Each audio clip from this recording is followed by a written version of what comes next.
Hey guys, welcome back to my channel and welcome to a very exciting video. Today I am going to be trying the Lisa Eldridge new launches. I bought the highlighter and the blush and I'm gonna try them on my skin as she indicates today and yeah, tell you a bit my thoughts. I also have a sample of the Auric Glow Lust here and I have a few other squeezy tube type of blushes that are in my collection and I'm gonna do some comparison with you. But let's get immediately into the juicy and talk about the products. So I purchased the Elevated Glow highlighter thinking it would be a very nice alternative to the Auric Glow Lust, for example, that I've tried and loved.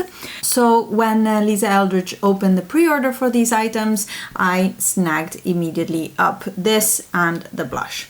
Now there was a pre-order opening on the 29th of May and items were set to ship on the 14th of June. I got shipping notification on the 14th and on the 15th it was in my house with DHL Express. I live in the Netherlands and Lisa has explained how she has now a warehouse in Europe and with DHL Express it really arrived immediately. Super good experience with that, and I just checked the website. Some of the blushes are out of stock, but you still can buy more of the highlighter directly from our website, and the pre-orders were not sold out for quite a while. I know some of the lipsticks did sell out, especially the restocks of the matte lipsticks sold out, but overall for me it was a good experience. Now the products came in her usual nice white box and each came in their own external component. This one is for the highlighter, for example, and it has a very nice white cardboard with a gold logo and the name of the product and the ingredients on the back, and overall a very nice luxurious feeling packaging, external packaging. This is how the highlight looks like. It's a frosted glass bottle. It contains 13 milliliter of product and I purchased it in the shade, oh, it's nowhere to be seen. It's not written on the bottle. Oh yes, it's written on the bottom. Solar Light. I was wondering if, like, I knew the shade I bought, but I was wondering if it said so on here. This is the third shade up because there's a light beige, a light more pinky tone, and then this is the third shade and there's a fourth shade that is even deeper. The reason why I bought the third shade is that I have tried the Glow Lust in Selenite, which is the light with warm undertone. For them it's the second shade because the first one is a light with cool undertones. So but I thought that is too cool tone. If you want to see how that looks on my skin, I will refer you to my previous Get Ready With Me, and I've been loving that product. So I am very curious, but I would have purchased myself a Glow Lust in a shade darker, so I purchased this one. Now at first inspection, the product comes with a giant doe foot applicator. Reminds me a little bit of the, what is it called? Charlotte Tilbury Flawless filter. And the shade looks a little bit dark. I'll put it here on my hand. There's a lot of product on the doe foot and the doe foot has a little dip in the center to collect product. Overall, this feels extremely luxurious and nice. Maybe not super hygienic, but I wouldn't put it on my face directly, for example. I would always put it on my hand. Now, the website says you can start by applying it under your foundation, so on clean skin, and I will do that. I just have sunscreen on. I was out in the garden. I'm actually a little bit burnt. Not so good of me. But I'm gonna take a little bit of this and apply it on my cheekbones and see how it goes. So this is said to be a hybrid with skincare and it's gonna be blurring and tightening, smoothing the skin. Color wise, I think there is yeah, like it is a bit darker than my skin tone. because you can see, I also now touched my skin, so it went a little bit red, but you can see the difference. This is with it and this is without it. I think the glow that it adds is quite nice. When I applied this yesterday on my hands and then on top of my makeup, just because I couldn't stop and I wanted to try it, I showed you on stories, it actually was emphasizing the texture of my skin a little, and I didn't like it. And in this case, I think it actually looks better on bare skin than not. You do see that I have something on though. It might be that it's a touch too dark for me, on bare skin at least. I don't know, it could be a nice blush topper or so if I go only without base makeup. Now, the innovation in here is that there is a matrix forming polymer that also tightens and smooths your skin, and it takes a few minutes for it to happen. So I'm gonna apply the product on the other cheek right now, and then we'll wait for it to dry down. You can see it here, not blended out.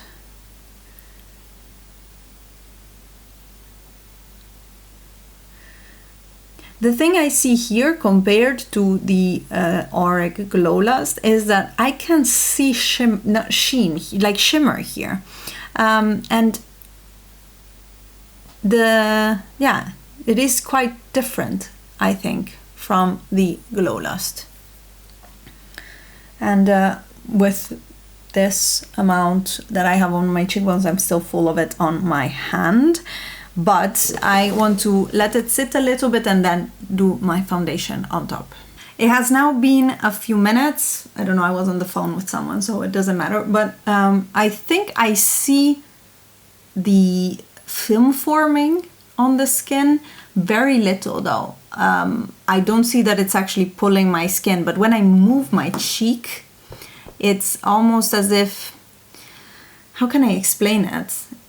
You know when you use glue and it stays onto your skin and it forms a very, very thin layer, and then when you move your skin it kind of wrinkles in itself, so it forms a film and then it wrinkles with your movements. That is what I see. So I don't see it actually tightening my skin, but I see it moving almost as if it forms little, as if it's a film stuck on top.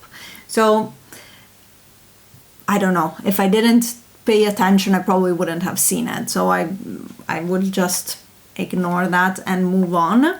I am going to do my makeup. I am going to apply the Dior Backstage foundation on top. This is just my usual foundations, applied it with a brush. And I can imagine that you need to make sure that this is dry before you apply your foundation on top, because you are gonna move it otherwise, I guess. I don't know. I don't typically apply highlighter so specifically under my foundation. I usually just either use a glowy primer or nothing, to be honest.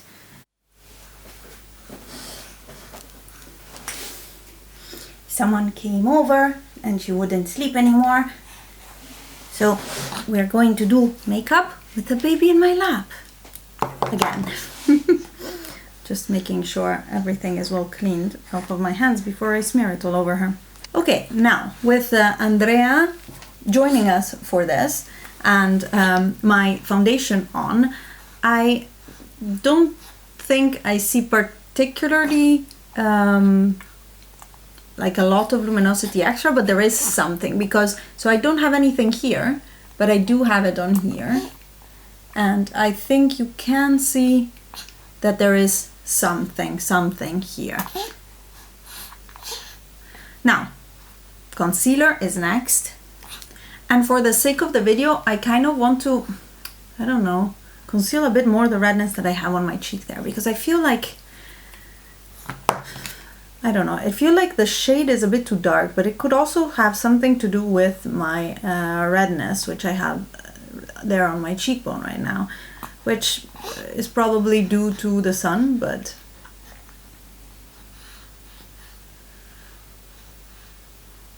In this way, when I apply it on top of the makeup, I will have less of a redness problem, and I will really see if the shade is right for me or if it's too dark and I made a mistake in picking it. I did put her down now so that you can see it a little bit closer by, and I can use two hands because two hands are important, you guys. So this is what it looks like with concealer and foundation, no powder on my eyes, under my eyes yet. I'm gonna do my bronzer, and I'm using the new Glowish bronzer, which I've been actually quite liking. It's a really nice color and tone, and yeah, I saw people say it was really not like really sheer and that you really need to build it up, but for me much less sheer than the Kosas, and it could be that it comes from the brushes that people use. I'm using a Zoeva 101 Lux Face Definer, but I don't feel like I need to like build it up more than anything else. Anyways, this is what we have right now. Let me apply now the highlighter again on top of my makeup. Again, a dot there. And now maybe let's try applying it with a brush. So I'm just gonna take it, I don't know, shear it on my brush and then apply it on my cheekbone. It definitely still adds more glow, but I feel like it's also either, I think, adding darkness to my face, or it's moving my foundation and my redness is coming back out. That is also a possibility. Both of them, not a good thing though, unfortunately, because if it's too dark, then I'm gonna have to sell it because I'm not gonna use it. Yeah, so on this side I really see that I added a little bit of darkness in this area right here. So it seems like it is too dark of a base color for me. It's not terrible, like it doesn't look really bad, but you can see that my eyes, the area around my eyes kind of gotten smaller here, which is kind of not what you want to do when you add highlighter. Anyways, I want to set my under eyes because they feel very wet and tacky, and I'm taking an Hourglass Ambient Lighting Powder from the Unlocked palette and just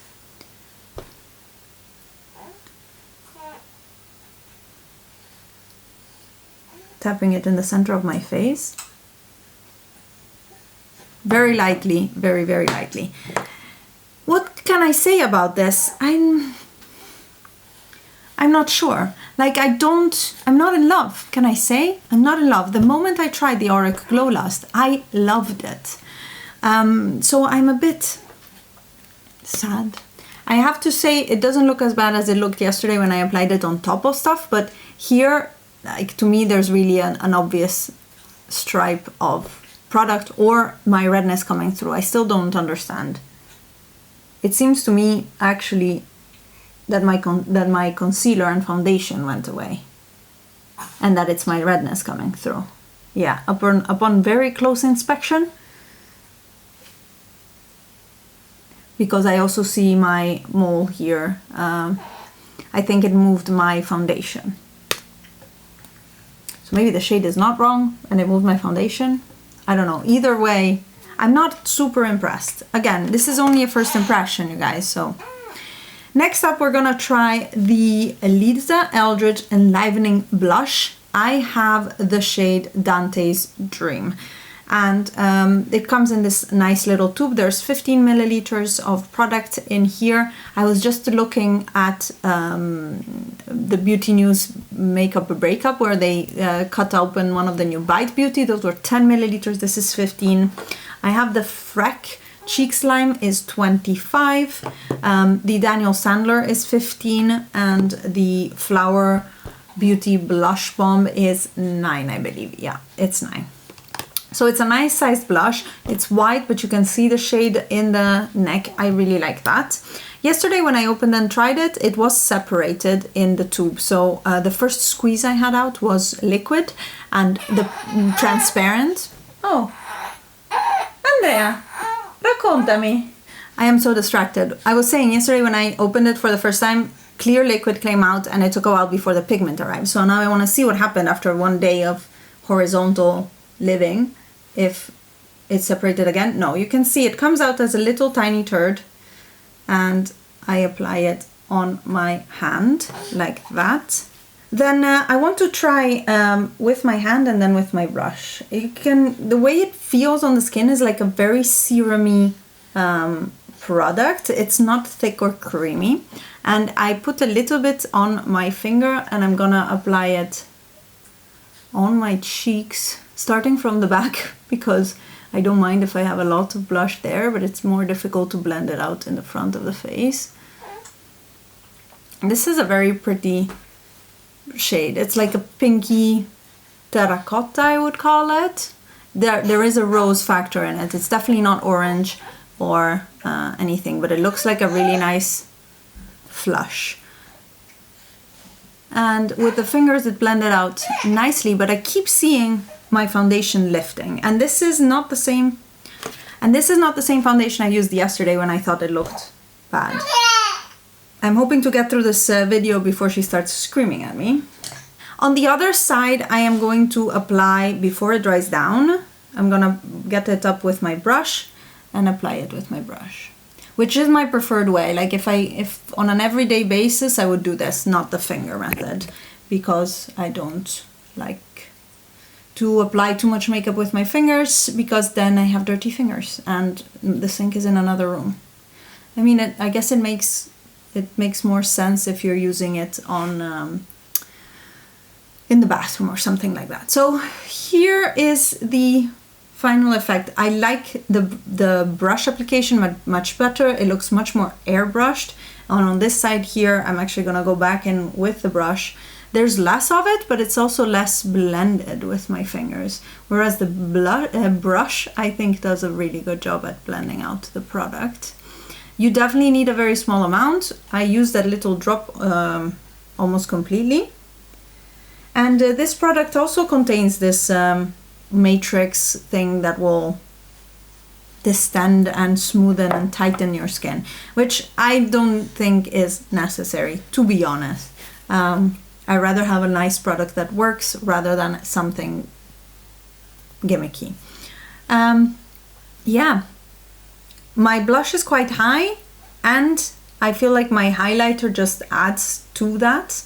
There is definitely a beautiful glow. I don't feel the need to add anything else, but if you look at my forehead, that glow is also there. On my cheeks there's a bit more, and it could also be because it's 30 degrees and I'm indoors, so that is that. I want to apply a little bit of this blush also to my lips.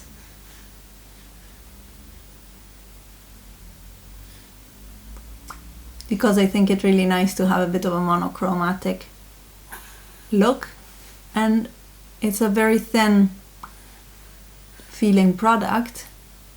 Like, I don't know. It's not like it's a water-based, you feel like it's a bit of an oil-based pigment in oil. That was also kind of what came out if you at the beginning when it was separated. But I'm very happy that it's not separated anymore. Okay, define my lips a little bit more with the Pat McGrath Living Legend lip liner, just because I like it a little bit more defined. And this is the final look. Let me zoom you in even more to see the skin close up. Here we are, and this is the skin with the highlighter and the blush on both sides. I mean, the glow is nice, but it's nothing close to my Auric Glow Lust.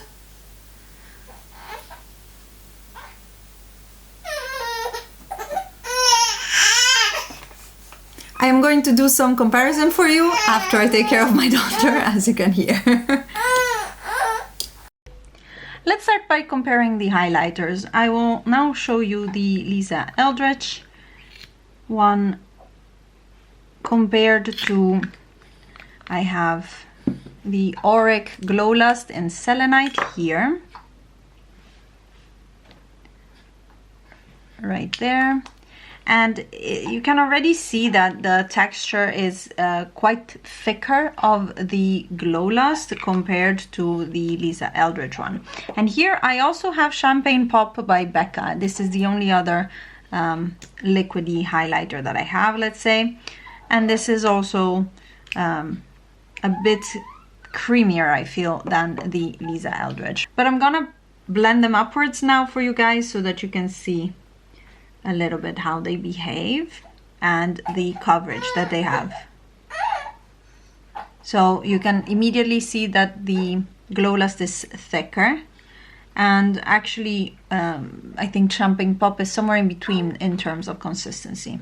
In terms of shade, you really see the more yellow toned. This is a more neutral whitey shade, and this is a more apricot, as Lisa Eldridge herself calls it.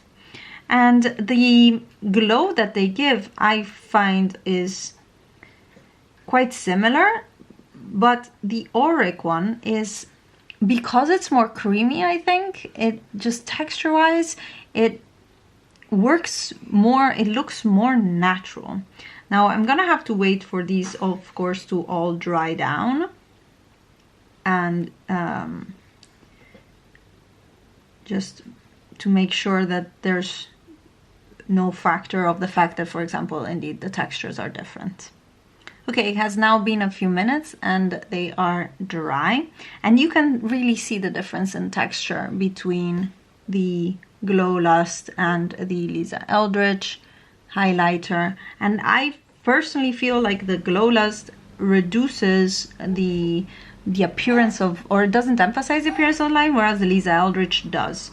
And I find that is a little bit sad, especially because it's supposed to be actually blurring.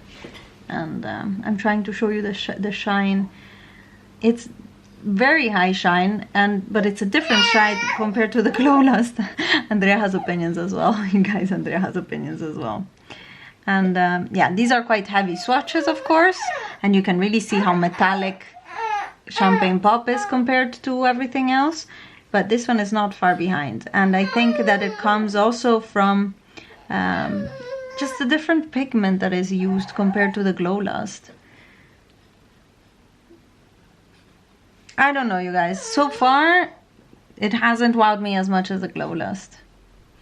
I have quite a few cream squeezy tube type blushes that I want to compare the Lisa Eldridge Enlightening blush to, not color-wise but formula-wise. Color-wise, I don't think I have something exactly like this in this lineup, but we'll take a look.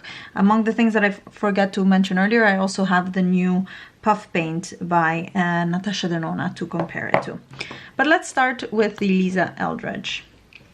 As you've seen earlier, this comes out as a little drop of color. And it's quite solid, but with a oily component to it. Then I have the Blush Bomb by Flower Beauty. This is in the shade Cinnamon. And this looks quite similar when it comes out from the tube. I'm gonna leave more space to the next one, so that I can make sure to... Next up is the Freck Cheekslime. I love this formula. It's a bit more jelly in my memory, but if you look at it, it's again one of these similar...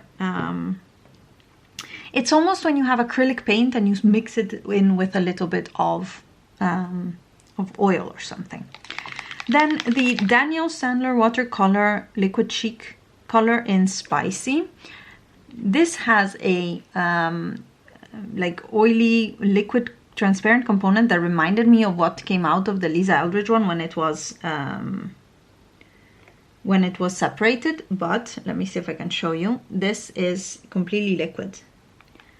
You can see that that was just a drop of liquid and it's running now down my arm. So this is completely liquid. And the Natasha Denona comes with a doe foot applicator, and it's a bit creamier than the rest. Now, let me zoom it in and see if I can show you the how they blend out. So this is the Lisa Eldridge one. It is, yeah, very thin, even though it looks like it comes out as acrylic paint. It is a very thin formula. It's imperceptible on the skin. I have it now on for a few hours. Next one is the Flower Bomb. And this is a little bit thicker and it feels more like a bit of a gel. You can feel it more on the skin, and except for the part where I absolutely adore this color.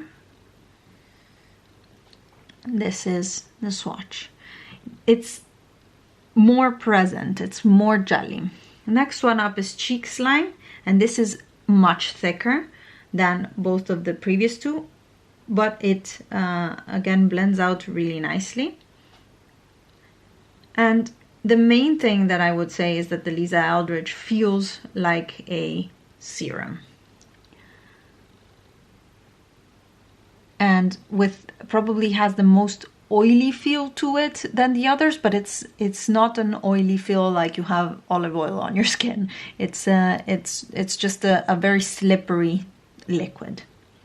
Then we have the Daniel Sandler, which we've seen is water. The feeling on the skin is similar though to the Lisa Eldridge, if just a little bit thinner. And finally the Natasha Denona, which is quite firmer, like less liquid.